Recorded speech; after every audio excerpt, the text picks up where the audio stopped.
Now your hosts for KLEAN Radio, Andrew and Judah. Welcome to KLEAN Radio. Hey Judah, how are you doing this week? I am great. I feel like a monkey in this room right now. I feel like a monkey in the cage. We have a lot of people watching us in the studio tonight. It's definitely different. And it's your family. Yeah, I know. Sorry about that. It's okay. They came down to see the Judah dance in person. They just thought it was so incredible. I have a lot to live up to. They're on the 8-second delay, though, so they're not going to be able to react the same way that we can. How are you doing? I'm doing well. I'm actually doing really well. Yeah. And what's the number here? 877-830-830. The number here, if you want to talk to us, is 877-830-830. Something I wanted to talk about right away is, I don't know if you read the paper today. I know you're not a sports fan, but Hines Ward, NFL receiver, was busted, I think it was last night, for drunk driving at like 4 in the morning. Dancing with the Stars, he was also on. And, of course, right away he says, he's not guilty. You don't know the, you don't know the story. And at a certain point, come on, just admit, you were driving drunk. You've never heard of, like, not guilty until proven? Well, apparently, innocent until not proven guilty. Well, last week, that was the major story last week, was the mama getting off for not killing her kid. This is, once again, Judy, you're just opening up the show on recovering addiction with, well, what? With a DUI story. With a DUI story. With a DUI story. Okay. You saying, well, it's funny because we just had a lawyer in beforehand. You're right. Okay. So right. You're right. Innocent until proven guilty. You're just playing into the lawyer. I am just playing into the lawyer. That's right. Well, at a certain point, you want somebody to say, okay, I drove drunk. Just say it. Cop to it. I'll have a little more respect for you. Not a lot, but a little. That's not how our system works, though. That's not. Well, I mean, we encourage people to lie and be deceitful to minimize their sentence. That is true. Right? There's no benefit to coming in and saying, hey, you know what, I was drunk, and, give me as much sentence as possible. Or, right. Or I'm drunk and I'm a nice guy and, hey, help me out. That's it's not the mafia. Yeah, so... Didn't mean to kill Uncle Louie. It just happened. And the number here again is 877-830-830. You could find us at KLEANradio.com. We're on a show about recovery and addiction. And addiction. And we welcome your calls. And life after addiction. So we've had a big week with Betty Ford dying. Yeah, very sad. Yeah. She was a pioneer. She was. In a lot of ways, not just in terms of bringing alcoholism to the forefront, especially for women. It was thought of solely as a male disease pretty much until she came around. But she also had a lot to do with exposing breast cancer awareness. I didn't know that. Yeah, she had breast cancer, and she fought for a lot of women's rights. She said the only question that she was not asked by the media in her time in the White House was how many times she had sex with the president. And she said if she'd been asked, she would have said as much as she possibly could. That's well, it's funny. I mean, she, her husband was president for 2 years. What do you think? Maybe that makes her a sex addict? I don't know. Maybe I'm sure she. I'm sure she probably thanked God that the internet was not around when she was the first lady. We've had Betty Ford on the internet. Yeah, Betty Ford sex tape. A sexting scandal by Betty Ford. That could have been different. Yeah, I mean, but she was a pioneer. You would have watched that, wouldn't you? I definitely would have watched it. There's something wrong with you. Well, no, there isn't. It's called curiosity. And see, I don't need to see that. You don't need it. I'm not saying a 96-year-old Betty Ford sex tape. Even in 70 whatever, she would have been like, what, 60 something? She just died at 93, the same age as her husband, by the way. Who's dead, right? Yeah, but they both died at age 93. They lived in Palm Desert. Yeah. Yeah. That's good stuff. She did a lot of stuff. I mean, this is, pioneer. And she paved the way for people to get help. You're a sick man. Because what's funny? You even thought about it, so that means you were thinking about it. What did I think about? You're the one that brought up her sex addiction. If she had not that Betty Ford had a sex addiction, but yes. Wow. Okay. All right. Let's just move on. Yes, let's move on. And the number here is 877-830-830, 877-830-830. We got two great guests tonight. I'm really actually kind of excited. Yeah. Two very cool comedians that both have experience within addiction and dealing with addiction. And when David Zasloff, I'm getting his name wrong, of course, because that's what I do for a living. I get people's names wrong. Right. But he does a lot of NA conventions and can be seen around the country. Right. And then we have Carlos Herrera. Well, explain what NA is, because sometimes we do have listeners that Narcotics Anonymous. Narcotics Anonymous. So it's sort of a 12-step group for people that are addicted to narcotics. But it deals with everything. Does it? I've never been to one. Honestly. Yeah, you have to be abstinent from alcohol there too. It's not like. Oh right, yeah, of course, right. I don't think every one that I don't know if Marijuana Anonymous, I don't know, calls for abstaining from everything. I don't know if Cocaine Anonymous calls for. Does it? I mean, if it follows AA, I imagine it's anything that affects you from the neck up, right? Isn't that sort of the central dogma of AA and all the 12-step programs? I love how you use the word dogma. Dogma, right? Yeah, I'll tell you what it means at the break. Please do. Okay. Please do. And actually, you put an interesting piece of literature in front of me where it says from Science Daily, a website that I have never frequented in my life, and it's called "The Unhealthy Lifestyle is Associated with Sexual Dysfunction." Right. I thought you needed this. That's specifically for me. And what does it say? Results found that a number of unhealthy lifestyle factors are associated with increased risk if not having a partner-related sex life by up to 78% in men and up to 91% in women. So that's a pretty heavy statistic. It is. Yeah, and read it a little further. There's 800%. Among those who had a sexual partner, risk of experiencing sexual dysfunction was greater in men who had led unhealthy lives, and 71% in those with substantially increased waist circumference, that's about you, and more than 800% in men using hard drugs. I mean, that's sort of obvious, though. I wouldn't. Dysfunction is dysfunction. It Who defines dysfunction? I mean, well, there is a certain if you're using drugs. I think what it points to, though, first of all, it's a Danish study, so they're all in the dark or in the sunlight way too much, right? Depending on the time of the year. So that's got to throw the stats a bit. But addiction does lead to isolation. Yeah.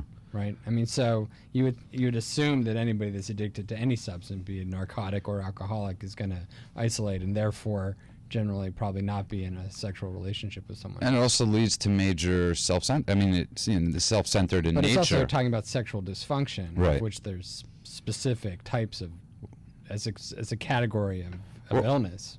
Well, I wouldn't imagine people that were. It's not just being abstinent. I wouldn't imagine people that are taking heroin. Their sexual lifestyles are, great.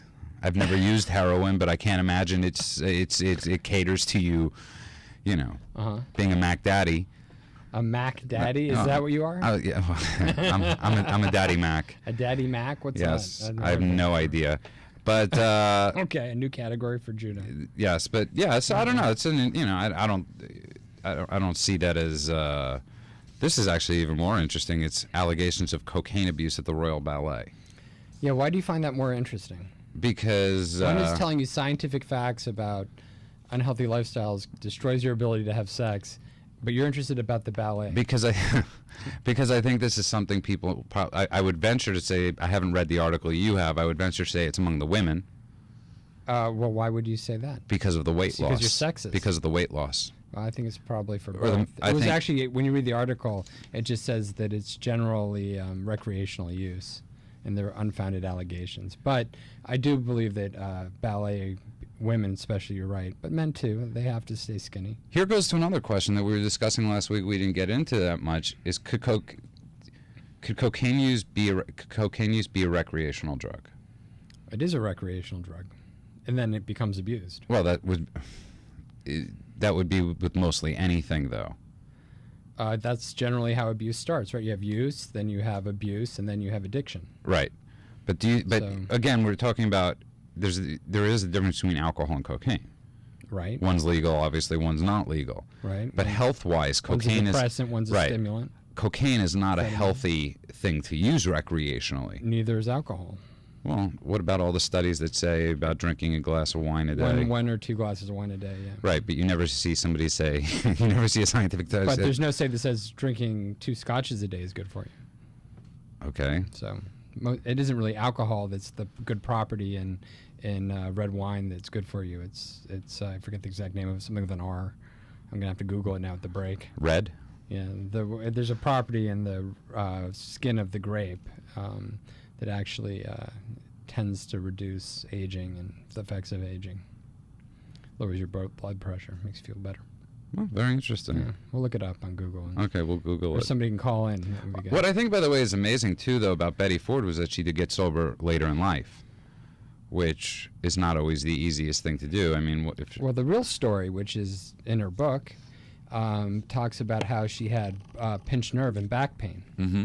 And she was prescribed prescription narcotics for the back pain. Mm-hmm. She was also drinking and didn't realize that drinking while taking pain medication could lead to increased tolerance and then into addiction. And so that's how she actually became an alcoholic, was she was slurring and acting inappropriately at government and functions. And it was actually the combination of painkillers, narcotics, and alcohol that pushed her over the top. And what year was it created, Betty Ford?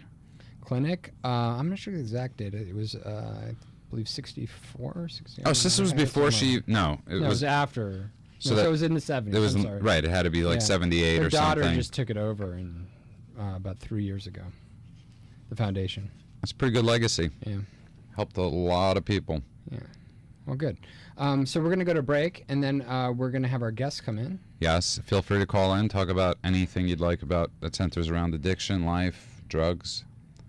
Yep. The number here is 877-8830-830, 877-8830-830. That's KLEAN Radio. Now back to KLEAN Radio The Sober Lifestyle Show, presented by KLEAN Residential Treatment Center. on Angels Radio AM 830.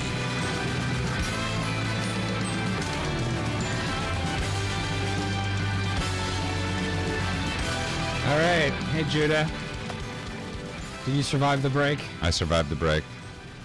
You want to introduce our guests? I will, because I could say their names correctly. To my left, we have comedian Carlos Herrera. Yo, what up? How's it going, Carlos? Doing well, and you guys? Good. Very good. The people often, I got to ask you this. All the time. Yeah, when you're in a room and All like the they time. call out Carlos and you stand up. Yeah, every time. Yeah. Yeah. You do not look like a Carlos Herrera. My parents are Spanish. Okay. Yeah. So I got the blue, green eyes, white skin, best of both worlds. If I wanted to get into like a really good school, I guess I could probably easily get in some white, and I got the ethnic name. You sort of have the best of you have the best of both worlds. Yeah. And to my right, we have comedian, author, David Zasloff. Yeah, author. That's new. You brought in a book tonight. Yeah, I did. Yeah. And the book is called The Complete Book of Everything, Part 1. That's actually a really funny title. Right? Second- And it's the only second like- edition. Second edition. Right? I would have thought it would have more pages. No, I write very Very condensed. condensely, right? I'm a poet, so What does it say about Judah? about Judah. Yeah. Judah was so unimportant he didn't get into the. Oh, no. I didn't. Judah, you're not part of everything. I will be the Complete Book of Everything, Part 2. No, the third edition. The third You're edition. not going to make part. Provided you say nice things about me. There's There you actually go. a section in here that says Inside a Woman's Prison.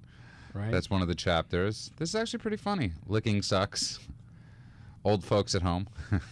Go to the table of contents. It's faster. I will go to the table of contents. So we are a show about... you learned that in high school, Judah. Yes. I didn't, okay? As we spoke in the car, I was talking about it. His mom was an English teacher. Your mom's an English teacher Right. at Ithaca College That's correct. and the high school. Right? And I was sharing how my high school teachers stunk. Oh. My high school English teachers were horrible. It explains everything. And yeah. Oh, great. Okay. I'm definitely going to We now read. know why you're more dysfunctional. I am definitely going to read this book. Okay. Yes. Are you going to buy it? Right? No. David, tell us about the book. Well, Tell you us asked about an the honest book, David. question. Tell us about the book, David. Well, it's a very funny book. I got some great reviews. One of the reviews. There's a lot of sex in the book, and one of the reviews guy wrote, "Read this book to your girlfriend. If she still likes you, marry her." It's, I'm taking this home. And Right? You now have a purpose. I know. A new assignment. no, it was a very hard book to write. I had a lot of problems with my wife. She didn't agree with my publishing some of those sexual experiences, even though they happened before she was born. Wow. And we had to go to counseling over it. Cost me a lot of money to You publish. had to go to counseling? You wrote a book and then you had to go to counseling? Well, she got very upset over some of those things. She thought that she would like. She's very young, and she was very romantic, and she would have liked to have thought that she was the only person I ever had sex with. Yeah. So I said to her, "How do you think I got so good at this?" And you're also a little This is older than becoming your like wife. an infomercial for his Yeah. prowess. But he's also a little older than his wife, so I'm way older. way older than. Way older. Yeah, I I'm- was trying to be. No, you don't Yeah. have to be. I don't feel 66, and she's 31. Wow, so Nice. she's half your age literally. More.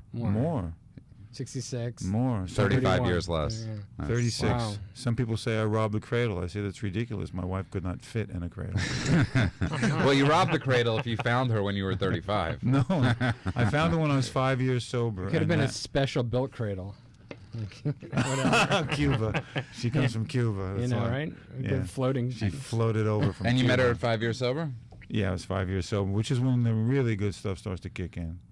I mean, it Right. kicks in right away, but 5 years, when you're 5 years clean and sober, the good stuff. At 10 years, it usually really So amazing. how long have you been sober? 11 years. 11 years now. Yeah. Wow. So it should start going downhill any minute. You get sober in California or? Yeah. In, Yeah. You've been here your whole life or? No, Bronx. I'm from the Bronx. Oh, look at that. Yeah. Bronx, we got Brooklyn. Are you from Brooklyn? Yeah, I'm from Brooklyn. Wonderful. I lost a little bit of the accent. Yeah. It's called schooling. Yeah. Um, Education. yeah. People always say that to me, like, why don't you have more of an accent? And I'm like, I went to school. And, I learned how to enunciate. I never got that enunciation. I'm still Bronx. No, you don't have a deep Bronx accent. But, Well, put me back in Manhattan or you back in Brooklyn, it would come back. I'm sure it would. But, no, so when did you start writing? Did you start writing after sobriety, before No, sobriety? I've been writing for the last 40 years at least. I've been write a lot, and but never could get anything done until I got clean and sober. Interesting. Yeah, well, I think that's a really cool thing because, it's like when you're drinking, you have so many ideas and plans of what you want to do, but you actually never. You can't accomplish. Right. It's like the Goo Goo Dolls. I'm sorry to quote the Goo Goo Dolls, but they have a great Who line. quotes the Goo Goo Dolls? I do, and they have a great line in one of their songs, and it says, "See the young man sitting at the old man's bar, waiting for his turn to die." Right. And I think He when you're ripped that off from the Replacements. oh, really? But okay, so but I think when you're drinking, you have so many of these, or using drugs, you have so many grand plans that are never achieved. You're too busy. Yeah, You're too busy doing drugs. and plus you're living in tons of fear. You're living in tons of. Well, it's so much fear. There's so much fear, and that's one of the reasons you do drugs is to Right. shield the fear or shield yourself from the fear. But the fear is constantly there, and then there's a fear even when you're sober, clean and sober. There's the fear of writing in general Right. or being real in general. So it's loads of fear. You're right, loads of fear. And how helpful was it to your sobriety to actually write? It was amazing, and well, anything creative is really good. Any of the arts is really incredible when you're clean and sober. I didn't know that I could play music if I was clean. I always played stoned. Never imagined, and music actually got better. And Carlos, you're a writer as well, correct? Yes, I am. Yeah, and you write for. I write screenplays, TV specs, things like that. Trying to sell something right now. Okay. Yeah, I'm That's trying great. to sell stuff like that right now, and I do stand-up comedy. That's Right. what I do. And how long ago did you get sober here? I just turned 4 on March 15th. 4. Congratulations. Yeah. Wow. So we were having a discussion on the way down in the car about AA, and I know that that Dave is very pro AA. You do a lot of conventions and stuff, correct? I do a lot of NA and AA conventions. We've been having sort of a debate, and it's been an ongoing debate on our show as well about AA, its effectiveness, and the medical model, and how the medical model is becoming more a part of treatment. In fact, there was an article we just got today that was talking about how that medicine is trying to co-opt addiction back into the field of medicine. That for a long time it's been pushed out as a spiritual illness, and doctors wouldn't, especially general practitioners, have never really been trained to deal with addiction. I mean, you see a lot of people with problems with addiction going into the doctor, and they just don't treat it. You see that especially with alcohol. Like you go into your GP and they ask you how many drinks you have, and you say like 60 a day, and they don't care. Yeah. They just don't know anything about it. And so there's a lot of new training programs occurring at the general level for MDs. And then also within psychiatry, there's a big reform movement to certify psychiatrists as addictionologists as well as psychiatrists. I can't comprehend any of that because I've been to so many meetings. No, it's like, in AA and NA, people are now very much talking about the fact that it's not the alcohol, it's not the drugs, it's the thinking. Mm-hmm. It's a negative thinking. My line in my show is I didn't know I had negative thinking until I had a positive thought. You see, but it's funny, you do hear that a lot. It's a lot of talk lately of people saying it's not about, it's the drink or the drug was the treatment for the illness. The problem is that the drink and the drug is the addictive thing that you need to get rid of to deal with the illness. Right. You can't treat somebody while they're still in active alcoholism or active addiction. Well, once you stop drinking and drugging, you realize how negative your brain is. That's when you really see how my brain is always telling me, you can't do this, you can't do that, you can't, just to write, just to sit down and write, to do something creative, I have to overcome how much negativity has been in my head. And love, the lack of love, that's a huge thing. Just not a. So when you got sober, do you feel that you really got real relief from all of that negative thinking, or do you think you just became happening. sober? So you could argue, and this is a radio show, we're having a little bit of a debate. You could argue that getting sober just then allowed you to deal with sort of the cognitive issues that you're having with negative thinking, Right. and that you were self-medicating with alcohol and then became addicted to alcohol. Right? And that became then the primary problem. Well, it's one way to get rid of the negative thinking. There's sex, there's caffeine, there's cigarettes, there's sugar. Sugar's a huge drug that people don't really take seriously, but sugar is just as addictive as heroin. Well, Sugar is everywhere. right? Well, they say chocolate is like one of the most addictive. So Chocolate and Right. sugar, yeah, it's huge. Well, the caffeine and sugar combination. People don't like to hear that of me. The first time I mentioned sugar, I gained 60 pounds my first 6 months sober. And people didn't want to hear about sugar in the meetings. They don't want, it's like a sissy drug. No, it's Right. very. I got laughed at an AA meeting when I mentioned I was noticed I was eating a lot of sugars at a stag meeting. All these guys, most of them usually overweight, were laughing at Well, me. as an overweight person, I'm a little mad. So Andrew's got huge issues when people talk about Andrew likes remember when we had the OA guy in here, and he wanted to cut out everything. Right, and It I'm was just like- right, because there is a healthy medium, and I think sometimes in America we don't have any healthy mediums. Everything is like you're this or you're that. There's Right, never it's that like black and white It's everything extreme is black thinking. and white. It's like there's nothing wrong with every once in a while. Remember in the 80s or the 90s, you'd see people in pizza stores taking napkins to their pizza, Right, and taking the taking grease off off. the oil. There was, and now we're finding out that that's not so bad for you. but you wanted to hit. I mean, you were like, "Come on, just eat the pizza." Right. It's like you don't have to eat 70 of these pieces of pizza. Yeah. Then I could understand if you were putting the paper towel on. But it's just And like then I couldn't because you're right. eating But it's 70. just like eggs. It's like I enjoy eggs every once in a while. It's not. But it's like Frank. What is it? Who's the comedian? Frank, the one that's really angry all the time. Zappa. No. He has that. He has that thing. Milk, good for you, bad for you. Tell me, milk. Right. Right. I have no idea. The fact that we don't know whether milk is good or bad for us now explains the problem that we have in America in general. But here's the problem. We can't just but be here's the- sensible about anything. But here's the problem: that somebody could come in the middle and say to us, "Well, what about alcohol and drugs? Why does there have to be total abstinence from that?" Well, there doesn't have to be. Well, if you're an addict, you're an addict. Well, it does. Well, it does. if you're because in- you wind up jails, institutions, and death in NA. When you I mean, cross that you- line, Yeah. The question is what is that line? Does anybody really know? right? But you have to know it's for yourself. But as far as food and sex, they're the two addictions you actually have to learn how to moderate. Like last week we talked a lot. Wait, hold on a second. whoa. Wait. First of all, there are some people that if they have one piece of pizza, Yeah. they can eat 10 pies. Right. You have to learn That's how to it. moderate it. They though. don't. It's not. They can't moderate the pizza. They have to moderate their thinking. Right, but they have to eat. They don't Yes, have to eat But all that's of my it, though. point. Have You some need celery. You need food for survival. Exactly, You don't need celery. alcohol. Celery. You, Celery. you don't need alcohol or drugs. I've never known for anybody survival. to eat endless No. celery though, except No. for maybe a schizophrenic. We're in the studio tonight with two very funny comedians. One to my left is Carlos Herrera. Hello. And to my right is David Zasloff, author of the book, The Complete Book of Everything, Part 1. You're listening to Clean Radio. The number here is 877-8830-830. That's 877-8830-830. Give us a call.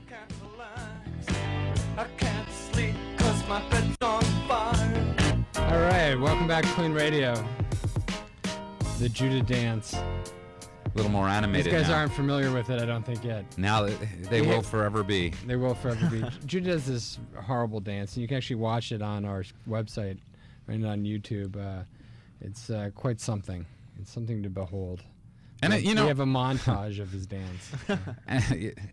But here's the thing, of addiction. It's really a huge topic these days, and I'm not just saying that because we're talking about it. It is something they're going to be battling for a long time, especially with the calls for the legalization of drugs. And I don't think when people realize when they're calling for we were discussing this last week or 2 weeks ago, when they were calling for the legalization of drugs, we're not set up to help people. Well, we're just really beginning to figure Right. out what addiction is. I mean, Right. addiction's been with us since the beginning of time, right? Yeah. And, it used to be that in, say, the Middle Ages, people consumed alcohol every day in their food. Porridge was the number one substance that people ate, and it was about 2% alcohol. And they did that primarily because it helped kill bacteria. So, there's been addiction in drinking and abuse of different substances throughout the ages. I don't think there's ever been a period in history where people have been abstinent. I mean, Prohibition failed miserably in America. Yeah. Interdiction for other drugs is just a joke. In what? Interdiction. What is interdiction? That's a big That's word. the stopping of bringing substances into a country. Oh, wow. You see, we just learned. Andrew's very smart. Yeah. And I learned tonight he was born in his house, and I think that's what it My comes parents' from. house. Your parents' Not house. my house. He was I born. just born. I he was born with a house. They, right? they had yeah. I'm kind of hoping that the study of addiction leads to the study of negative thinking, because that seems to be the whole gist of all addictions, when you people hating themselves and not even aware of it. Well, I think certainly loneliness and negative thoughts. These are big things like dialectical behavioral therapy, which is one of the main therapies that is There he in goes AA. again. Talks about negative thinking, talks about reinforcing positive thoughts, Right. positive self-esteem, even psychoanalysis. If we go all the way back to Freudian psychiatry and psychology, talks about the importance of ego, self-esteem, Yeah. the building of positive self-image, I hate- self-identity. Which goes to nature and nurture. Well, it primarily starts from separation from your mother, Right. believe it or not. I don't want to bring up Jesus as a religious icon, but he's one of the dudes that said "judge not," and I know judgmental thinking kills me. Yeah. It Yeah, just kills you. Yeah, I mean, I think that Every parable in the Old Testament sort of talks about that. Resentment, Right. judgment. we're getting a lot of calls. Yes. Why don't we take one? We got a call from Gil. I think we'll take that one first. Gil, welcome to Clean Radio. Hi, guys. How you doing? Doing well. I've got a different perspective. I spent the first 45 years of my life never touched a drop of alcohol. Wow. Oh, Didn't interesting. tour in Vietnam, never touched marijuana, even though it was readily available. And I think in some respects I probably would have been better off at it if I had indulged a little bit. Huh, why was it that you didn't? I'm a recovering fundamentalist. So you actually, for moral reasons, didn't use any drugs or alcohol, and then at 45 you decided to try, and then had a problem? Is that what happened? I learned the first time I ever said a cuss word in public, it was like a release from my brain. It was very therapeutic to use some vulgar language now and again. Uh-huh. And you did none of that in Vietnam. Not at all. Even being shot at? Nope. Wow. What I'm did impressed. you say? What did you say Yeah, what when did you had say when bullets somebody was going shooting at you? What did I say? What? When bullets were coming at you, when when you're in the jungle. Well, I was actually in what we called Rocket City. I used to lay on the ground when these big Russian rockets would come in. I just lay on the ground and scream God's name. Wow. It's a good way to pray. Yeah, right. Shortcut to Wow. praying. Cut out Well, I'm all glad you survived Vietnam. That sounds horrible. And what do you, Gil? Let me ask you a question, because we're actually in the process of starting a program that we're extremely proud of. It's a program that we're starting. Hopefully, we'll be getting it off the ground in a month. We're starting a program for veterans.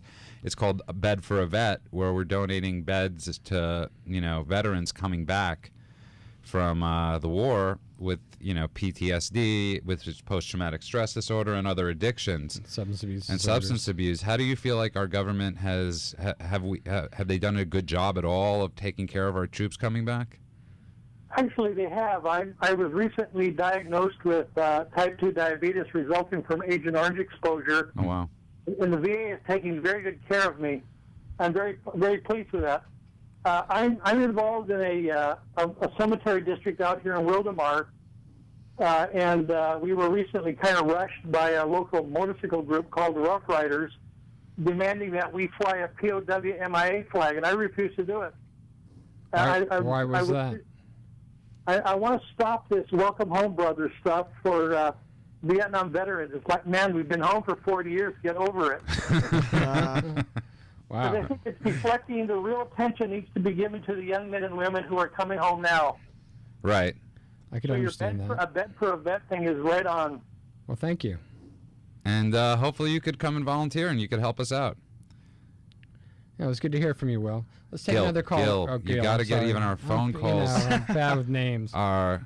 Let's talk to Sonny. We got Sonny on the line. Hey, Sonny. Yo, Judah, Andrew, what's up, guys? Good. Our number one fan. Yeah. How you doing tonight? I'm doing good, man. I'm tired, man. I woke up at 7:30 because I lost sleep because all I was thinking about is going to the Angel game today. That's what happened, and I got so damn excited. Anyway, I have a comment about alcohol, and I Okay. also have a question. This was on Friday. Now, me and my mom and dad were at the game. We get a call from my grandmother saying that my cousin is in the hospital from... Actually, no, we got a call from him saying that he's in the hospital, all right? And we thought something happened to him, so we had to leave the game. I think it was like in the 4th or 5th inning, somewhere around there. And he lied. He actually lied to us. And I wanted to let that know because he was drinking. He was drinking, and I asked him, how much did you have to drink? And he said, I don't know. I had enough. And I have no idea what the hell that meant. So, and my question is to you is that a sign of alcoholic or no? Well, it's a sign that he doesn't like you very much, I think. This is just a prank. Right? To do something mean like that, you know? Yeah, I don't know. I don't know him, so it's hard for me to judge. But last time you called Sonny, you mentioned that there was a lot of alcohol abuse in your family. So Yeah, your uncle and your aunt traveling miles upon miles to buy bottles of wine. Well, I mean, me and my parents are nothing. We don't even do stuff like that. Hell no. No, you'll never see a beer in our fridge. You won't even see nothing in our cabinet. You won't even see a cigarette in my father's wallet or nothing. No, we're not like that. I don't know why my family, my other relatives are like that. But One second, you live in a cabin? it was his aunt and uncle. It was his aunt and uncle, but you live in a cabin? Hell no. Oh. Oh, you Sonny's guys come on. Sonny's a huge fan. Sonny is a fan of Of the station. Yes, of the station of radio. Sonny wants to work in radio one day. Yeah, I'm only 15, but I've been calling AIM 830 for about a couple of years now. Jeez. Do you have a set of headphones on right now? No. Okay, No, that's I'm your first listening. step. I'm listening to you guys. First it was Hardline, then I'm listening to you guys now. Do you think that Sonny could be addicted to the radio? A possible chance. Yeah. Do you A think? possible chance. Yes, I love AIM 830. Do you think you isolate a lot and don't have engage in other activities because you listen to the radio all the time? No, well. Anyway, I wanted to get my point off there. I think that's what alcohol can do to you guys. And you freaking lies. I don't know why. I mean, has that ever happened to you guys? I mean, if a relative or sibling has put a prank on you guys? I mean, we had to literally leave the game. I guess so. I've had a lot of pranks. I mean, guys, I had to literally leave my game. Yeah, that's It horrible. freaking cost my parents like. Let's talk about that. So Sonny's obviously got some problems with his family. Sonny's called a few times. Yeah. And he's obviously his family goes out and drinks and leaves him alone and travels long distances to buy a lot of alcohol. How should someone deal with that? Should they approach their family members? What do you guys They think? just let them do their thing. Yeah, and Leave him alone. I think at least Sonny. I think Sonny needs to move out. I think Sonny, right? Okay. No, but seriously, I mean, if you've got a family member that has a problem, right? Is it good to intervene, or do you think you should just kind of wait till they bottom out? Is Sonny going to meetings? Sonny's 15. Yeah, I and think Sonny- claims he doesn't drink or smoke. Yeah, Sonny Okay. just listens to To the AM radio. 830 all day. How old is he? 15. 15. He listens to AM radio. He and listens he's to AM 15. radio. He and- needs to go to Al-Anon. That's actually probably true. Or a right? strip Yeah. joint. He's actually on summer break right now. Al-Anon meetings would help. Yeah. That would help a Sure. lot. Might give more perspective on other people. Absolutely. And there's children of adult alcoholics, that kind of thing. Right. He could find some help It would there. give him some tools to work with his Yep. aunt and uncle Yep. who travel long I distances. do think by it's a long. very important thing is knowing how to deal with the people around you that deal with addiction. Mm-hmm. And I think after the break, we'll talk a little bit about that, explain what Al-Anon is to people, because I don't know if a lot of people know what Al-Anon is and know that there are groups out there. You know, we've had interventionists on this show, and they'll know that there are people to call Right. to help you through these types of situations, that you're not alone. So we're in the studio tonight with comedian Carlos Herrera and David Zasloff, author of the book, The Complete Book of Everything, Part 1, second edition. The number here is 877-8830-830. It's 877-8830-830. You're listening to Clean Radio.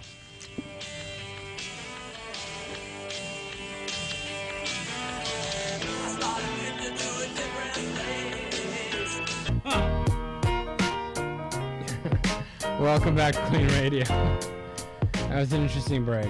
That was an interesting break. Andrew accidentally hung up on one of our callers, so he's called back. Wow. Okay. I guess we're going to put Gil back on. So, hey, Gil, sorry we hung up on you there by accident. Not a problem. I thought the call was over. What? So you never shared what happened. Why did you, when you were 45, you started drinking? That was your first drink, was when you were 45 years old? I thought yes, and I thought I would be healthier if I had read about wine and being good for you. And the truth was, it was the fact that I could have a drink was almost more enjoyable than the drink itself. Huh. The anticipation of it. Yeah. I still lie to my 89-year-old mother about drinking. I don't tell her. Well, there's an article actually that just came out, and it's called Rose-Colored Beer Goggles. And it talks about how drinkers that are heavy drinkers believe that the social benefits of heavy drinking outweigh the harm.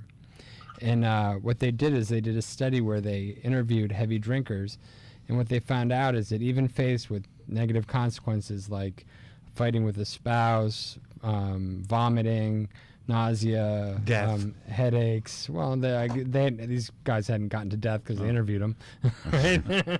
But they still believe that drinking was the positive aspects of drinking outweighed the negative in heavy drinkers. And That's I guess there is interesting. he's sharing, and I think one of the hardest things when you do get sober is learning how to, we were talking about with writing, that a creative outlet, an outlet. But also, I think this points to is the difference between alcohol abuse and then when people cross over into addiction and despair. And there is a line there for some people, not for everybody. Some people, I do believe, or they take one drink of alcohol, off to the races. Yeah. Alcoholic, can't stop.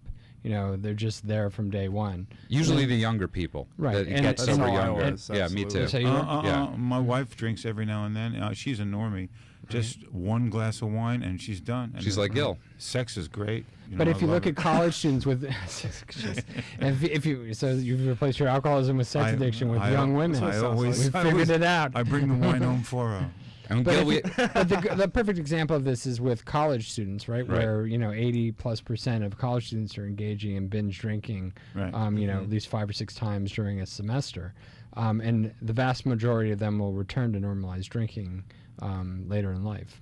I was not one of those people. yeah, but this is yeah. Gil. And by the way, thanks for calling back, and thanks for listening. But we shared. Yeah, we'll talk to you next time. And this is what we've been talking about a few times, is that when the people that get sober younger are usually the people that didn't cross any lines. They started drinking and they were off to the races. There was no manageability. It was just what they did. Right.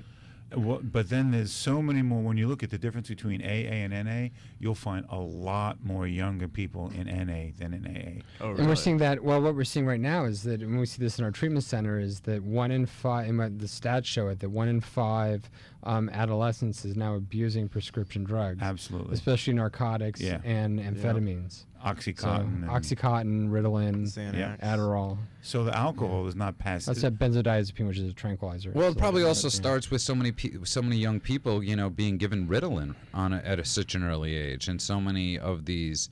You don't think that has anything to do with it? I mean, certainly the growth of psychopharmacology and the fact that general practitioners are doling out a lot of pills is, there's got to be some portion of that group that probably doesn't need it and could be managed with other therapies.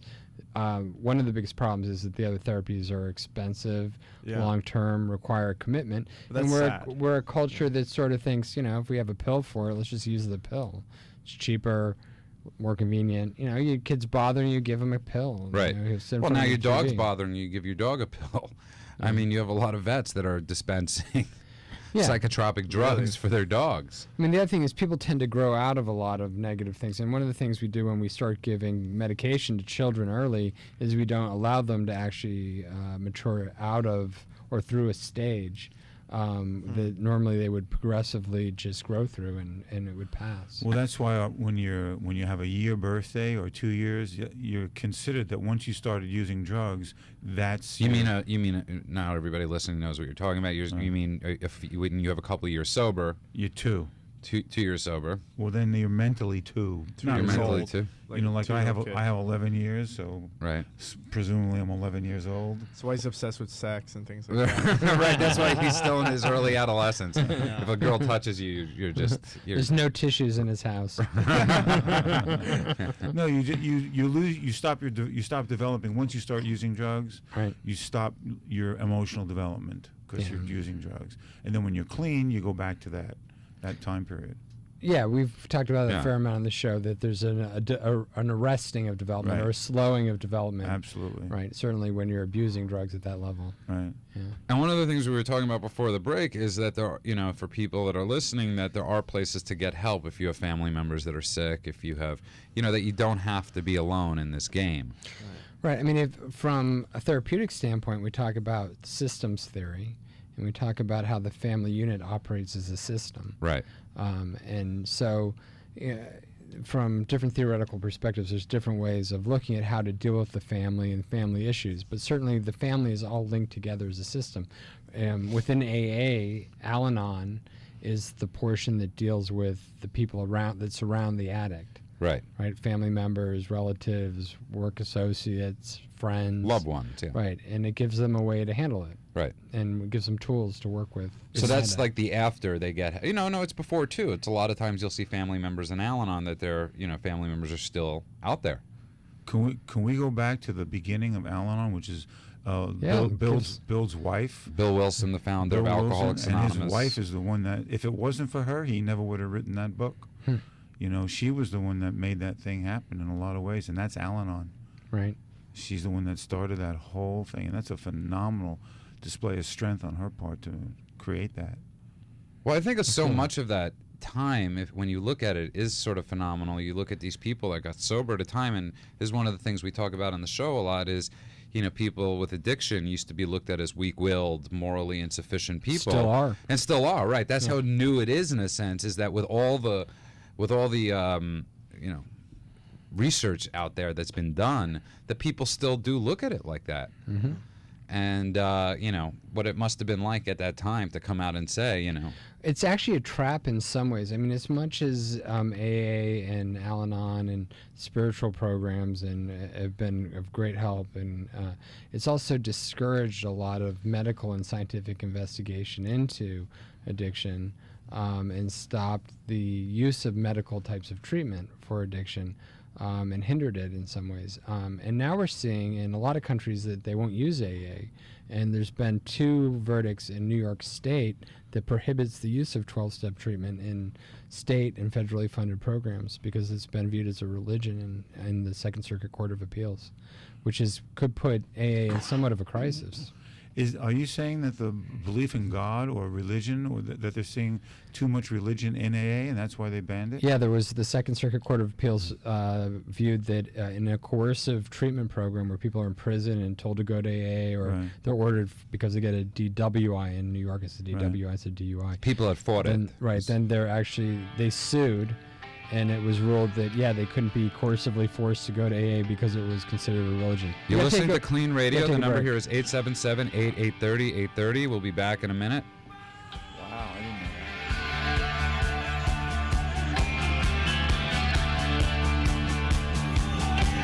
that. Now your hosts for Clean Radio, Andrew and Judah.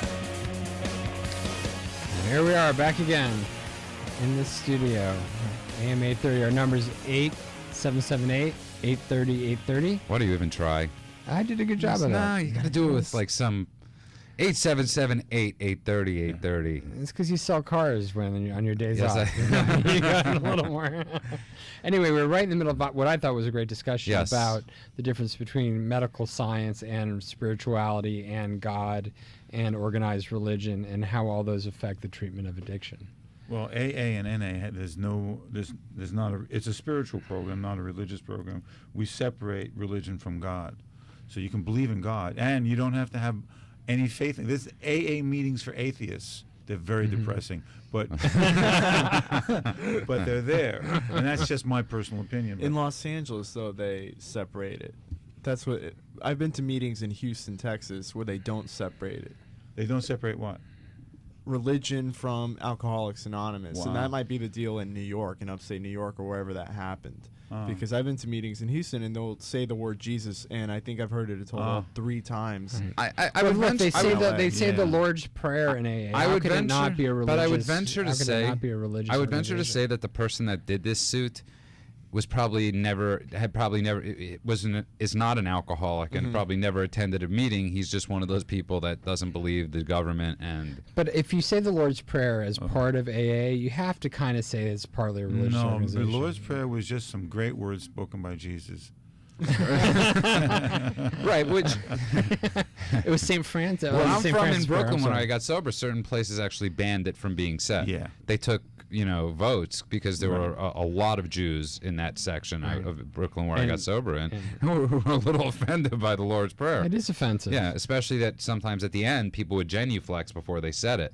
Oh, And, really? yeah, That's strange. Yeah. Yeah, I mean, if you're not... There's a book by Emmett Fox called Sermon on the Mount. That's a word. You know the book? Yeah. It's an amazing book. And I'm Jewish, and I dig the prayer now. I actually watch how many Jews in the room don't say the prayer at the end of the meeting. Yeah, that's It's actually kinda fun. Count, you play don't- Count the Jew.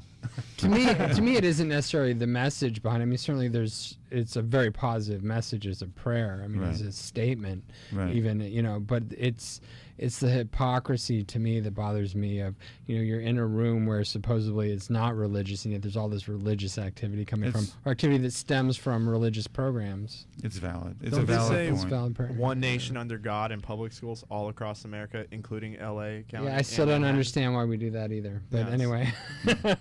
Anyway, let's take a call. We got a call. Brian. So, Brian, are you there? Welcome to welcome to Clean Radio. Welcome to Clean Radio, Brian. Well, thanks for having me. What do you got going on? Where are you calling from other than your car? I just moved down here from Seattle. I'm out in Lake Elsinore. Cool. Had a question for you about addiction. I'm a ex-opiate addict, and I've been on Suboxone for a couple years now, and just kind of wondering if you guys knew anything about long-term side effects or... Yeah, actually, we use Suboxone at our treatment center, and I know a lot about it. What's your concern exactly? Well, I've always kind of liked taking it for the fact that it gives you that safety blanket, in case you get, any urges you really got to plan out using. Right. And, I've weaned myself down now to where I'm on like 6 milligrams. But, it's so new that I didn't know being on it this long if there was any problems associated with that. Well, there's something called SAMHSA, and you can look it up on the internet, and it's basically a group of doctors who get together every year, and they come up with what they feel are the proper protocols for the use of medications like Suboxone, which the chemical name is buprenorphine. And what it is, buprenorphine, is it's a drug that actually is a low-acting opiate, which means that it bonds to the same receptor sites as narcotics, regular narcotics that you might take, Vicodin, codeine, Oxycontin, but it doesn't have a lot of the euphoric effect like those other drugs do. Are you doing anything else to stay off? Just the Suboxone? Just the Suboxone. For a while there, I was on antidepressants and all that, and I finally got off all of them. It just seemed like it was more problem than it was worth. And it never felt really better being off all of them.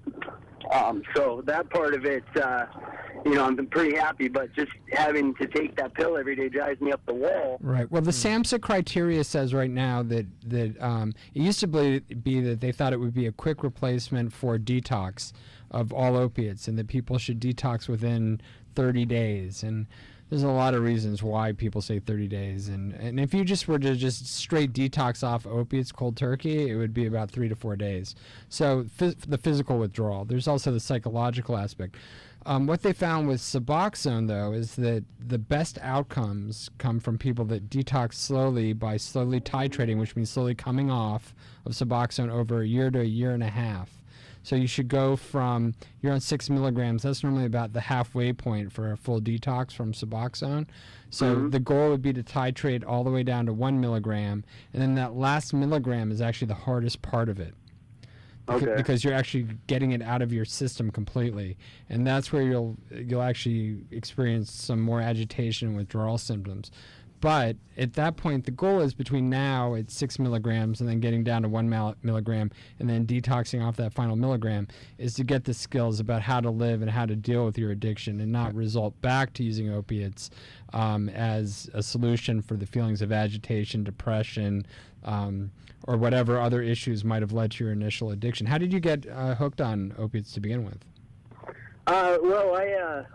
It was kind of just recreational, and then from what I was getting, taking pills and stuff, it was getting harder to get a hold of. So then I started smoking heroin, and it was just pretty much opiates, but the heroin was the cheapest thing, tar, and right. So I went through treatment, and I'm here where I am at now. I've been clean and haven't had any problems, but, it's just constantly relying on the pill just drives me up the wall. And, I've been chipping away at it, cutting my dose, right. slowly. And then some people you talk to say you're on it way too long, and some people say it's fine. Well, I'm asking this question to Andrew. You said the study says a year and a half, and he's at 2 right now. They recommend a year and a half to 2 years. And he's on 6 milligrams. This is where we get into the difference between people that believe that the only way to really deal with a drug addiction is to be sober and be abstinent, and those that believe that you can actually have a public health model where people can actually be on maintenance doses for the rest of their life sometimes. And so there is the potential for you to be on Suboxone for the rest of your life. What I will tell you, Brian, is that even on 1 milligram of Suboxone, you're severely numbing a lot of what is the normal cognitive processes for your emotions and your feelings. So at 6 milligrams, you're still fairly numb. What's interesting about Suboxone is it's so low acting is that it doesn't really express a lot of the negative side effects of, say, smoking heroin, where you might be nodding out and you don't know what the dose is when you do it. And so you're basically just taking a maintenance dose that stops you from going into withdrawal, but it also really affects your cognitive abilities, even though you don't realize it so much. And you're not really feeling anything. Is Brian going to meetings? I did for a long time. My thing was, when even getting out of treatment, I went to an outpatient program, and I actually quit going because I was the only person there voluntarily. Everybody else was court-ordered. You fill out your book, and these people, why are you here? I'm writing, I'm trying to get things and get it figured out. Everybody else, court-ordered, and it was kind of hard to open up and share with, people, and, a lot of the meetings and stuff, people are there getting their slips signed and doing that, and, that just never really jived with me, so... Maybe you need to find a better meeting. He's with also it. in Lake Elsinore, so I don't know He's how kind of many meetings isolated. there are over there. And I would imagine on Lake Elsinore you have a lot of people. Like, it's a small town, right?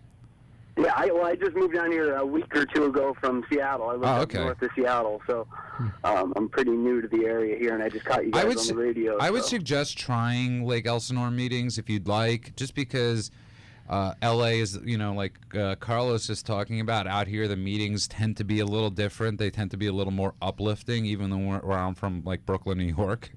Mm-hmm. There seems to be a lot more positivity out here. Absolutely. And it rains a lot less than Seattle. I would also, though, say to you, and I'd caution you that I wouldn't be bullied into getting off of Suboxone. I'd be very careful and work with your doctor who's prescribing. Are you seeing a GP or a psychiatrist? Just a regular doctor. He does pain management and Suboxone. Okay, I don't know who that doctor is, but generally I think it's good to be working with somebody that also engages in a therapeutic process other than just medication. We know from studies that medication alone will result in negative outcomes eventually. You will eventually go off the Suboxone for enough days, plan out how you can. People don't know that if you take Suboxone, it stops you from taking heroin or whatever. It Right, blocks it's like it. method. It's Yeah, like, right. So people tend to, they'll go clean for a couple days, they'll get the itch, and then they'll go back to using their drug of choice. So you're not going to solve this problem of your addiction without doing some sort of therapeutic work as well, beyond just dealing with detoxing off the pills. So, the fact that you've been on Suboxone at 6 milligrams, which is a fairly high dose still. I started at 16. Yeah, I've seen people come in as high as 38 milligrams. So, you're doing well, but I would encourage you to keep titrating down with your doctor, along with a plan from your doctor. well, that's another question. His doctor is obviously out of state. Yeah, it might be time to look around for another doctor. Yeah. If you go to our website, KLEAN.com, it's clean with a K. There's a lot of doctors on there. If you go to the Us section, you can contact any of them, and we have referrals, or you can call our toll-free number, and we have referrals all over the state with people we work with. Okay. So I'll give you a list. Because that is a little bit of a dangerous thing. He's in a new state right now. Yeah. You're in a, your doctor is out of state.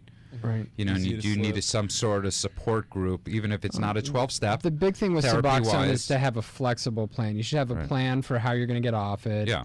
And then when you get to that final milligram, you should try and get off it. If you can't get off it, then you should be evaluating with treatment professionals whether or not you should stay on a maintenance dose. But even if you are on a maintenance dose, number one, it's expensive. It's not cheap. Yeah, it's really expensive. Yeah, so you want that dose to be as Does cheap as insurance possible. cover Suboxone? No, very rarely.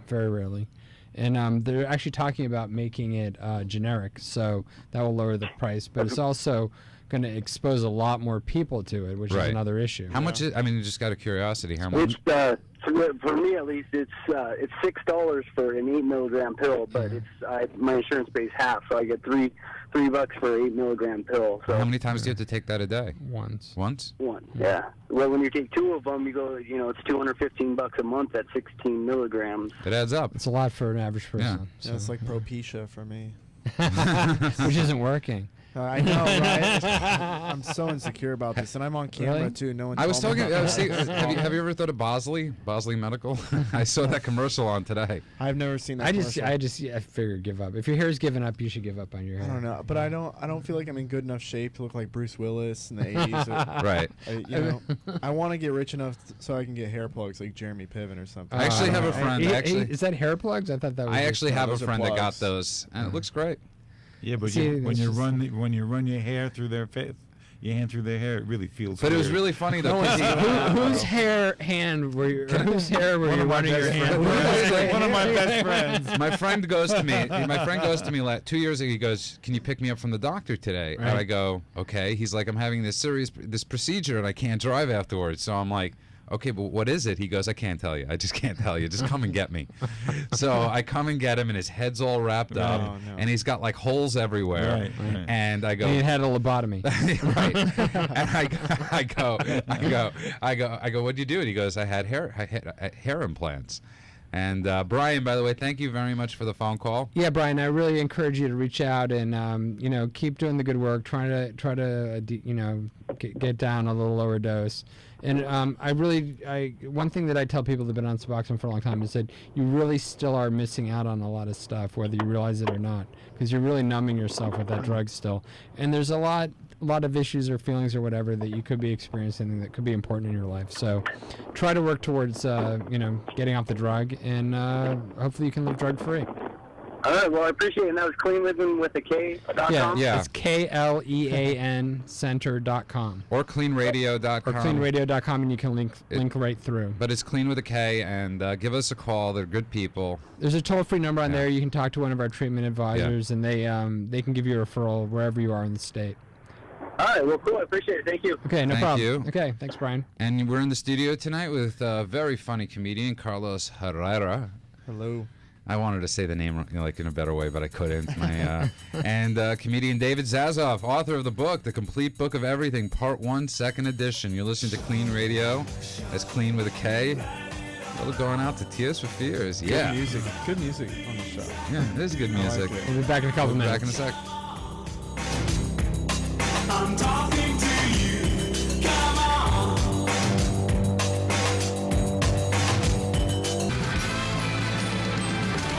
All right, welcome back to Clean Radio. Clean with a K. Yeah. Wow. Judah. So, Carlos, tell us a little bit more about yourself. I was actually going to ask you a question. Oh, that's great. Ask me a question. I about a year and a half ago, I felt that I was depressed. Right. And I only took advice from one person in AA who I felt, who I really trust. And he was actually great because his advice to me, or his suggestion was more, why don't you go see a doctor? Right. So I went and saw a doctor, and the guy gave me some sort of antidepressant. I don't know what it was. I just forgot. And I only took it like maybe 10 times, and then I just stopped on my own.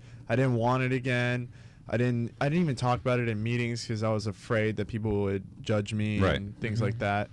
And I kind of got over the depression by jumping into certain things like comedy, etc., or getting more involved in comedy. But even to this day, I feel, I get a little bummed out. And then, like, my head, I'm like, well, I'm depressed. I'm crazy. I'm suicidal. And I don't know what, where's the line? Right, if you're feeling suicidal. Any suicidal ideation. But in AA, everyone talks about suicide. No. Okay, I'll say this, and Andrew is obviously far more trained, but this is my thing. And I spoke at a meeting the other night, and I was one of the things I was saying was, we have a lot of doctors in 12-step meetings that have never been to medical school, and a lot of relationship experts that have never had relationships. One of my favorite things that it talks about in the big book of Alcoholics Anonymous, it says you might need to seek outside help. Yeah. And I for me, if you're feeling suicidal or you're feeling these thoughts, go to a doctor as quickly as possible and listen to what he says. Yeah, there's no time that suicidal ideation is healthy or normal. Right, and it doesn't mean you're not sober if you're taking antidepressants. I don't know where this myth came from. One of the big problems with antidepressants, too, is that they take a lot of work, and also there's so many different types, and everybody's chemistry is different. In fact, there was just a study that came out where they're developing a test where they can actually now do a DNA profile to see how you'll react to different drugs, because they're finding there's different DNA profiles to which different antidepressants will work differently for people. So, we're just at the beginning of this curve of learning how to treat mental illness with psychopharmacology. But certainly suicidal ideation is not addiction.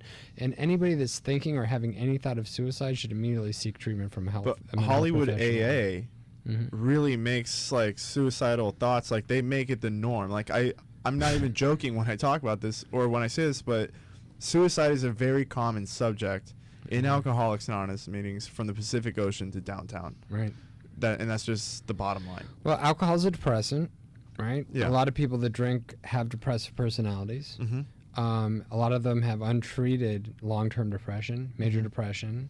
And because there is a taboo towards medication in some meetings in AA are much more sort of dogmatic and anti-medication than others. But, this is one of these things where I think a line has to be drawn. And suicide, especially where I've been working. One of my first jobs in mental health was working on a suicide prevention crisis line, and I've been working with the topic crisis line. I've been working with suicidal clients since I guess I was about 19, and then in psychiatric hospitals where people have actually tried to commit suicide. And the line between having a thought of suicide and actually trying to commit suicide is very, very thin. It's like this razor thin edge. You're scaring me. Yeah, and people. I should be scaring you because No, but it's true. But it's true, and people, it's. I'm never coming back. But no, what he's talking about. But what I'm saying is that if you're having thoughts of suicide, that is not something to mess around with. Especially when you're sober. That's the really important thing that you're talking about, is because in a sense using heroin is a suicidal type of thing. Yeah. Or using drugs. Yeah, there is a suicidal aspect right, to any there is. drug abuse. So now or you're addiction. sober and you're having those same suicidal thoughts, or not as much, but you're still having suicidal thoughts. Might as well cut out the middleman. Get some treatment. Get some help. Because you might not go to drink and you might not go to use a drug anymore to treat that, but you might actually go and commit suicide. But the other thing is about antidepressants, first of all, you have to get the right one. And the right one is different for everybody because everybody has different chemistry. The other thing is that the antidepressant itself doesn't actually cure depression. There is no cure for depression. What about running? Doesn't that? Well, all these things can help change your brain chemistry and change how your neurotransmitters. Well, while you're engaged in the activity, but also, you can actually dramatically change your brain through exercise. It's actually one of the few things that changes the neural pathways in your brain is exercise. There's a few things that do that. But let me just say my point. My main point is that medication, antidepressants, are only a short-term window. Generally, they should only be used, like with Suboxone for detox, they should only be used for 6 months to a year, generally, to give you an opening where you don't feel suicidal and depressed, and then you engage in some sort of therapy to deal with why you might be feeling suicidal or depressed. Sometimes it is biochemical. There are people that biochemically just have a predisposition to depression, runs in their family, it's a genetic factor, and those people have to generally stay on antidepressants for a long time, maybe their whole lives. But even then, your biochemistry changes as you age, and so it's important to always be aware and recognize what's going on. If you start, even if you're on medication, that you might start having these thoughts again, and then adjust and alter your medication with a doctor. My fear, preferably a psychiatrist. I was gonna say my fear is that the things that I get depressed about, and I'm doing that with air quotes for the listeners, right? is that they're not serious enough. Because honestly, things that get me depressed are, I think I bomb at a comedy show. My girlfriend left me a long time ago and I can't get over it. Like really juvenile things, or like I sleep on a couch in Hollywood. These are things that I actually. That's what depresses most people, though. Yeah. You most people. But I didn't work for Enron or But that's just a situation. Yeah. Losing your job is a temporary. Most people, when they lose their job, they get a new one. And but another thing that people don't realize is that stress, shame, negative thoughts, they're cumulative. And this is a true story. I had a client years ago in a psychiatric hospital, a lockdown acute care psychiatric hospital that I worked in as a therapist. And the person had tried to kill herself. And I asked her what was it that brought about this suicide attempt, and she said her shoelace broke. Yeah, that's. It's like they say with the relapse. So it's that was just the thing that just made it just too much, and that's why I say there's like this thin line. So if you're feeling suicidal or you have suicidal thoughts, you don't really know what it is going to be, that little thing that might push you over the edge. It might be losing your wallet. It might just be the last thing.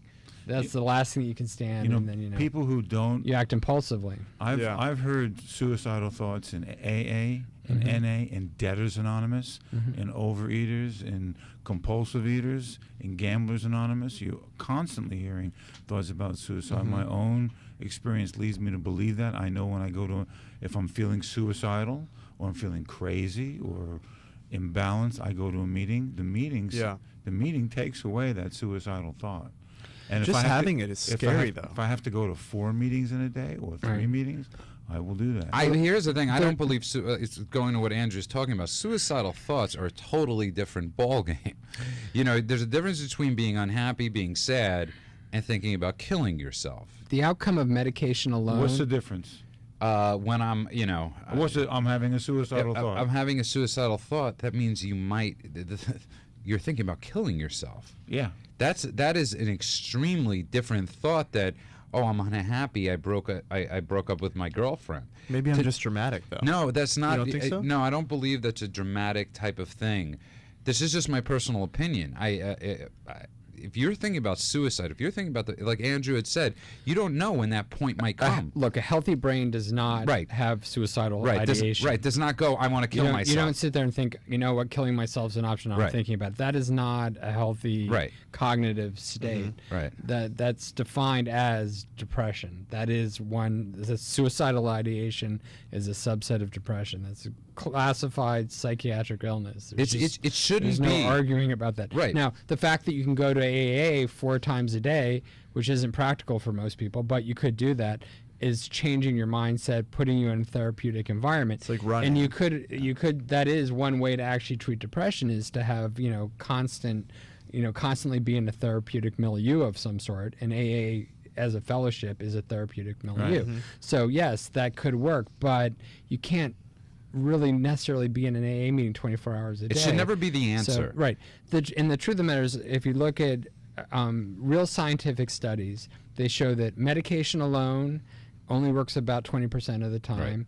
Therapy alone only works about 20% of the time. But if you combine therapy with medication, the outcomes can be in the 50s. Yeah. So it's why unless you're getting help and you have the lap band, unless you're actually going to therapy, the odds are you will gain the weight back again. Yeah, you'll learn to eat with the lap band, Right. and then you'll learn to overeat again. Right. Correct. So all of this is, there's, balance is what it comes down to. It's, seeing a therapist, going to AA meetings, taking medicine if you need to. But all of it's none of it is like, oh, I'm depressed, let me just take this pill, I'm better. Unfortunately, in a lot of NA meetings, and AA meetings, they think that therapy is an outside issue. They don't. Well, because they're stupid. They're Nazis. And they don't. No, that's not. They're just not. They don't read. Well, because if you would read the literature, if you go to AA or you go to NA and it saves your life and it works for you, then it's positively reinforcing for you that it's the answer. Right. Yeah. And you don't see the 90+% people that never come back. Right. So you're only seeing the 10% people that work for it. The Right. people that have very complex psychiatric disorders that need to be on multiple mood stabilizers, or they have a thought disorder and they need to be on an antipsychotic medication. Those people are not going to survive in AA. Well, now I'm feeling a little bit better now. just so you know, you have me worried. It's no different than people that find. It's no different than people that find religion, but it doesn't get into their soul and their heart. When you find religion, if it just becomes you, other thoughts can be okay. And it's the same thing with people in the 12-step meetings. If they're okay with their program, they don't care about what you do. Yeah. Right. And it's okay. And I find that the 10%, like Andrew was talking about, are people that are usually holding on by tooth and nail, Right. and have to, because if you read the literature, it says, please go get outside help if you need it. Bill Wilson, who suffered from depression his whole life, who was the founder of Alcoholics Anonymous, and various addictions. All the way up through the end of his life, actually. Right. Who was trying to treat his depression with acid in the 1960s because they thought that was a cure for depression. It's okay. And I'm like the biggest advocate for people out there. If you need help, go get help. There's so much of it out there. Over 50% of the people in America in their lifetime will suffer one episode of major depression or some sort of pathological anxiety. Wow. So half of our society is going to have a classified mental illness that qualifies as a severe mood disorder, right?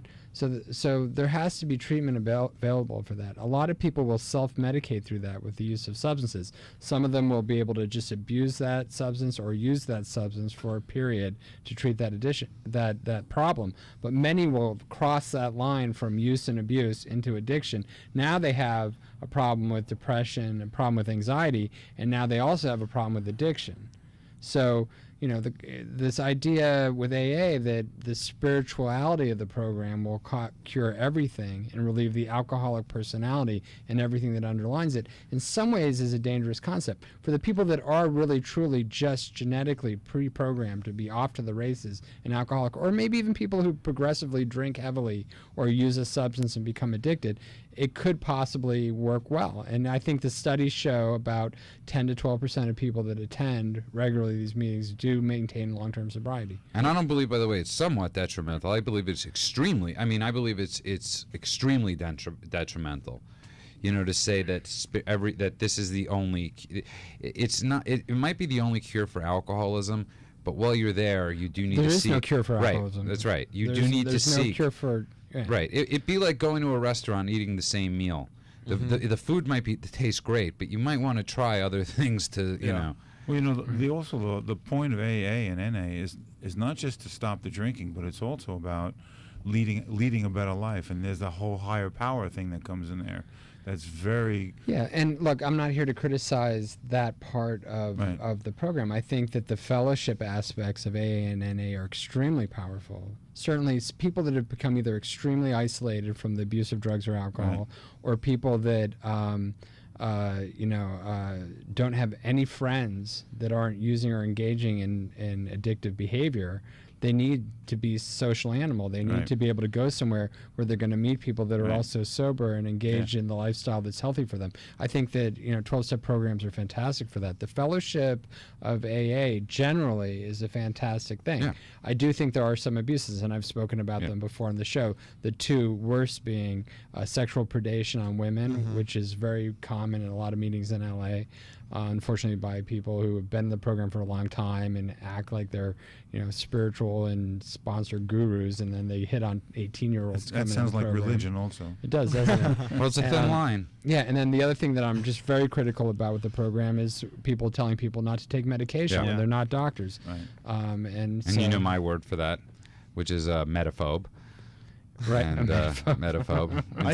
Instead of being homophobic, they're metaphobic, and they, because most of the people that talk negatively about medicine are the ones that need to be on it the most. We're in the studio tonight with comedian Carlos Herrera and David Zasloff, and you're listening to Clean Radio. The number here is 877-8-830-830. That's 877-8-830-830. We'll be right back.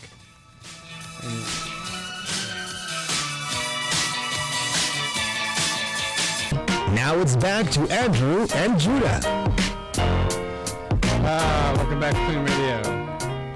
Well, we're in our last segment here. Yes, we are. It's going kind of fast. It does go fast. We got a little heated argument going there. And but here's the thing, by the way. The number here is 877-8-830-830, 877-8-830-830. One of the things that Andrew and I have discussed, and one of the reasons we wanted to start the show, is because of topics like this, because a lot of things that have been taboo for years to talk about need to be talked about. And especially we're all sober in the studio, we're all, but one of the things I didn't know for a long time that it was okay to use medicine, because you'd hear a lot of people talking, saying, and you'd feel bad. And it's like we're people with stigma, with what we were talking about, feeling morally weak anyways. Yeah. Now we're feeling even morally it's hard to criticize and talk badly about something that actually helps some people. And it helped me. It saved my life. Right. So, and AA is not open to it. It's not open to being, which I find bizarrely religious as well. It's sort of similar to a religion where you're not open to criticism. The what's written in the big book can't be discussed outside of the organization. It's not open to being scientifically studied for outcomes. I find these things a little strange. Now, the Minnesota model, which is basically the co-opted 12-step model for treatment programs, does have some of that going on. So there's some development there, but it still relies primarily back on the original 12 steps in the big books. Well, I don't know. This is where we could disagree with it a little bit. I don't know how much it does need to be dissected. I think that the program is great. I think it works. I think if you need outside help, go get it. Right. I don't think so much. And anything that works, my goal as a treatment professional is to get as many people in the addiction field, whether they be in harm reduction, cognitive behavioral therapy, psychoanalysis, AA, get them all on the same side of the table, sit there and say, look, there's this, pandemic of drug addiction and alcohol addiction. What can we as treatment professionals with varying points of view do to work together to solve these problems? But that's the thing, Alcoholics Anonymous isn't a treatment professional. Mm-hmm. Well, the big problem with the meetings is you only get a chance to talk for 3 or 5 minutes. Sometimes that's a good thing. I got it. Yeah, thank God. I need an hour. Right. But AA is not a treatment professional. It's a treatment. But there is It's no. not a treatment. It's a self-help group. Right, but there's nobody that you're nominating to go and talk to treatment professionals. You know, there's no. That's where the issue for you. You see, this is where I disagree. I mean, you know, AA goes out there. They go to hospitals and institutions. They volunteer. They volunteer, and Right. they you know, present the 12 steps as a treatment model. Well, it is a treatment model. Well, how could you say it's not a treatment model? You were the one that was sort of implying it wasn't. No, I believe it's a treatment It's model. a social phenomenon also. I mean, it's really that's not a Right. joke. No, it's true. definitely taken off. It's very American. Yeah. I mean, it's, you know, No, I mean, it's It's a very Hollywood. It's very No, it's all over. It goes back to the alcoholic addict is an isolated human being and helps a person come out into the world. I mean, you get to Right. talk. I mean, when I came into AA, I don't know. I could never talk like this. It Right. would have Yeah. been impossible for me to be. I never would have met you ever, ever. I would have been whatever. Unless you were drinking. Right. Maybe. Yeah. No, but I mean, it helps you become a social human being. Yeah, I mean, I think any social organization Self-help would, group, right? absolutely. I mean, yeah. Well, if you so- look at the movie The Fight Club, I mean that was about a bunch of the Fight Club, it was just Fight Club. fight. Well, how did I pronounce? What did I The say? Fight Club. No, if you saw the movie, Fight Club. Fight right? Club. Fight Club. Right. I guess if The I David just thought Fincher your movie. bus is was it chops, you The know? Hangover or Hangover? The Hangover. The Hangover. It was The okay. Hangover. The Hangover Part 2. Okay. Do. And do. But yeah, you're right. It does create a situation for people that are that have been very unsocial to become social. Well, you're surrounded by a loving environment, and being loved. You know, a lot of people in recovery have no experience with love. They have no experience with what it's like to be. You're a good guy. You're okay. Right. You're doing good. You're doing good. We applaud each other. My name is. Right. You know, it's approval. I stole last night, but didn't today. Right on, exactly. But you know, again, but that's what we were talking about with the nature versus nurture thing. How many of us, had we been nurtured a little more, and it's a little odd talking about this since your family is outside the studio. They're not listening. It's all my mother's fault. Everybody knows that. I resent my mother. But how much of this? You're right. How much of this stuff could have been changed in nurture? Yeah, you know, I mean, I actually believe most things are genetic, and that largely, you know, there's a lot of, you know, you look at these weird studies where they take twins separated at birth and they come back together when they're like 40 years old and they dress exactly the same, their glasses are the same, and they both smoke the same brand of cigarettes. It's just bizarre. And then there's the movie you know, Junior. And their weight, and you look at weight. You know, you look at separated identical twin studies where the twins are separated at birth. They come back, they find each other 20 or 40 years later, and they're the exact same weight. They're either fat or skinny, and both of them are. It's kind of scary when you look at like how much of us really is our genes, and how much of us are ourselves. And what we found is that there's two levels of genetics. There's your straight genetic, your base genetic DNA, and then there's something called epigenetics, which are the part of your genes that can be changed by environmental stimulus. So if you're exposed to certain things like a lot of alcohol, that can bring out a different expression of your genes than if you're not.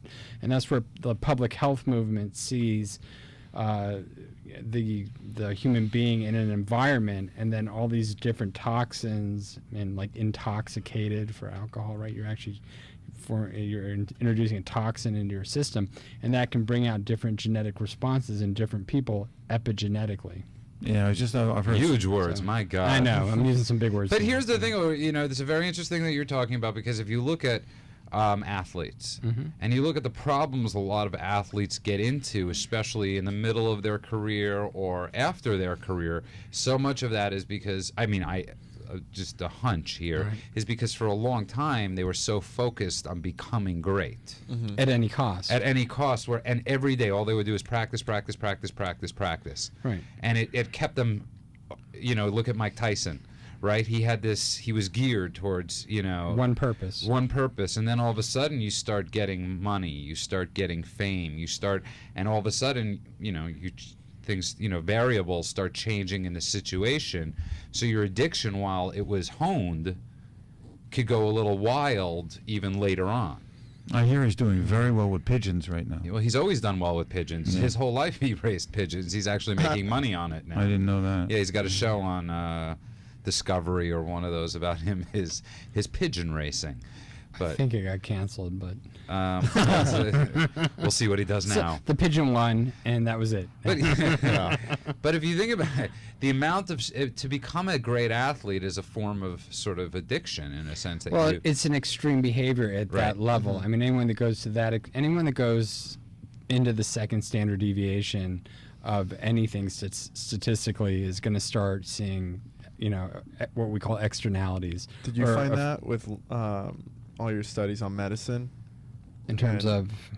Andrew hasn't done studies. He's read studies. No, I'm joking. That's true. I was wondering if you, like you were saying, professional athletes have this form of addiction. I was wondering if you experienced that as a form of addiction with learning and becoming who you are today. Well, That's actually a good question. Workaholism is definitely addiction, yeah. I think that people that become obsessed with work at the expense of their family or at the expense of their friends or a social life, that's definitely an issue. Because I absolutely have with like comedy and stuff. I'll find myself on the Sunset Strip until Freud calls all these things sublimation, right? And and a lot of people just discount Freud. I think Freud was actually still very relevant in a lot of ways. He was also a product of his time, so a lot of the things that he discussed don't really seem proper in the context that they were now discussed.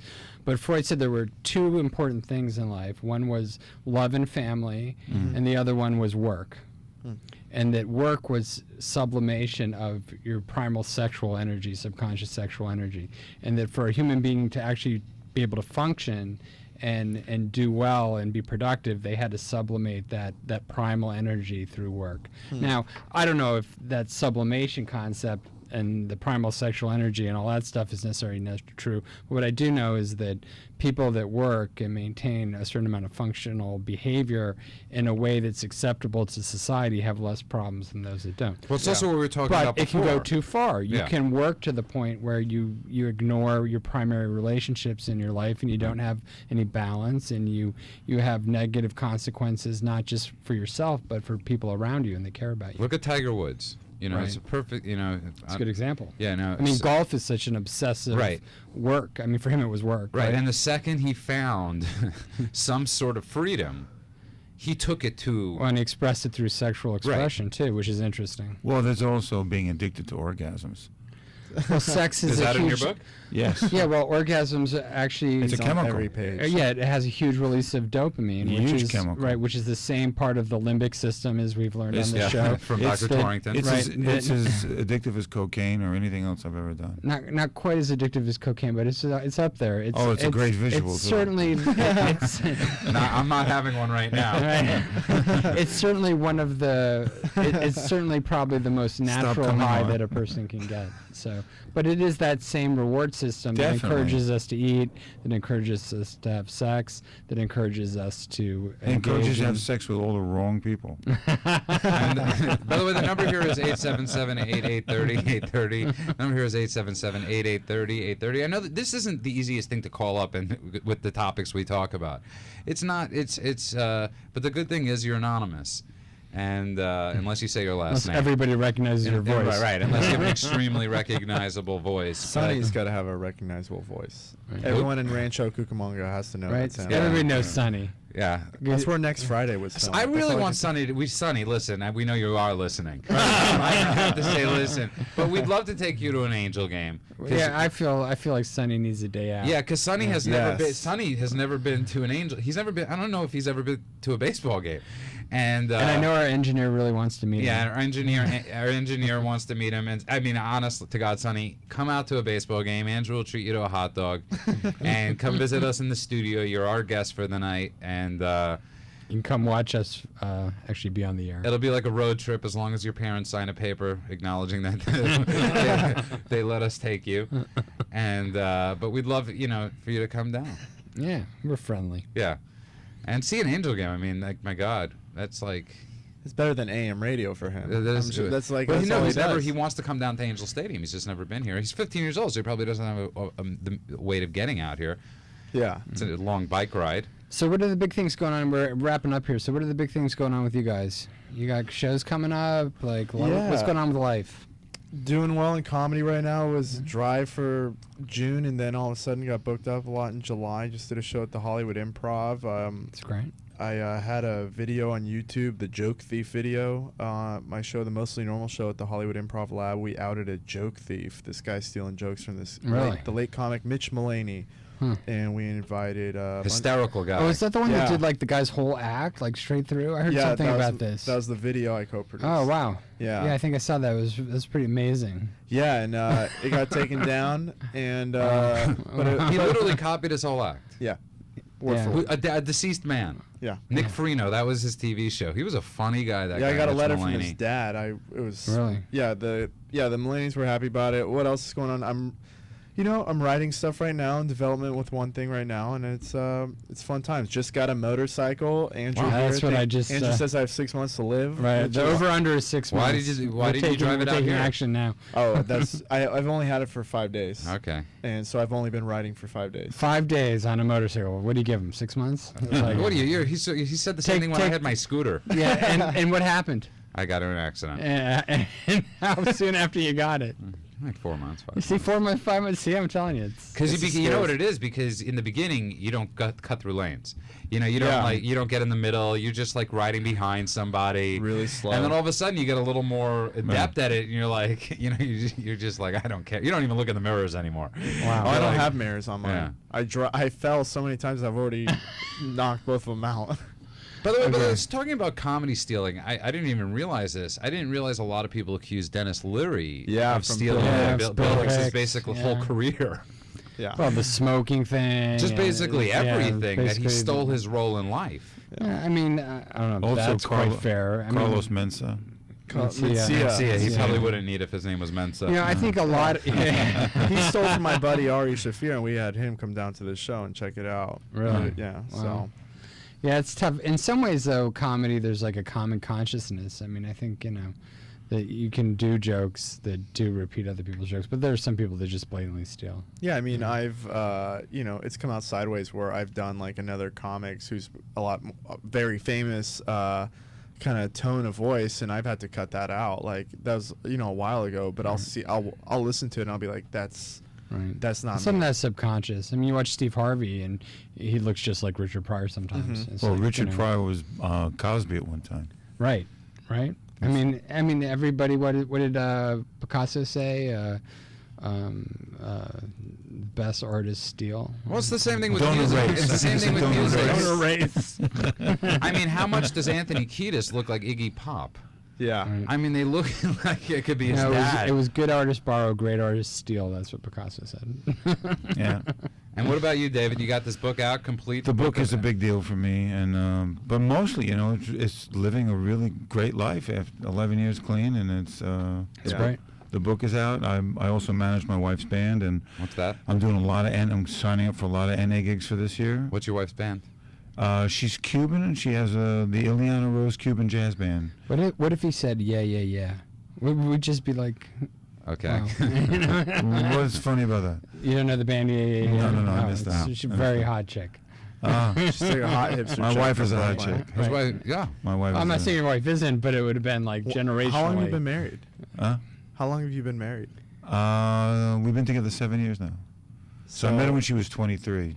Jeez. Right off the boat. Right?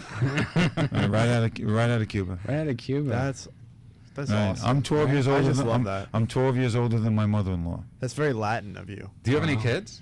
We're planning. Oh, so you don't have any? We're planning that I'll be 80 when they're at their bar mitzvah. You'll be like Tony. You're gonna be like Tony Randall. Better than Tony Randall, right? And she didn't marry me for money because I still don't have any. But she did marry you for looks. I mean, he's a handsome man. So. He is a handsome man. No, actually, she came to me. Great hair. I met her. I met her at a show, and I was really dirty that night. Really? She loved the dirty jokes. Comedy. She loved the dirty. So where can people see you? When are you going to be playing again? Most of my stuff is out of town, so really? I can't make a living in LA. The Niagara Falls area? Never mind. The Breakfast Club. The Breakfast Club. Oh, I don't know. My wife is buzzing me funny. right now. I feel it in my leg. So you perform a lot out of town? Yeah, mostly for NA gigs. travel a lot. It's great. Yeah, I hear your wife. She's vibrating on your Yeah, leg. she's vibrating on my leg right now. And where can people pick up your book? At my website, www.davidzasloff.com. Pick up. I have a bunch of music, Couple. and I have music for the Serenity Prayer, music for the Lord's Prayer. Jew, I wrote music for the Lord's Prayer. Go figure. Yeah. There's confusion there. We'll work on that next show. All right. And by the way, thanks a lot for coming down here tonight. thanks. It's And been- thank you both. And Thank we're actually wrapping up, but it's been Clean Radio. You can see us on the web at cleanradio.com. That's clean with a K, KLEAN radio.com. Find us at cleantreatmentcenter.com. And check us out on Facebook. We've had a lot. Facebook. I don't know what that's something. That's something else. But check us out on Facebook. We've got some great threads going there. We're with talking to Eric discussions. Hahn, our former guest. Right. That's a big friend of Judas. Anyway, we'll see y'all later. We'll be back next week at 8 o'clock.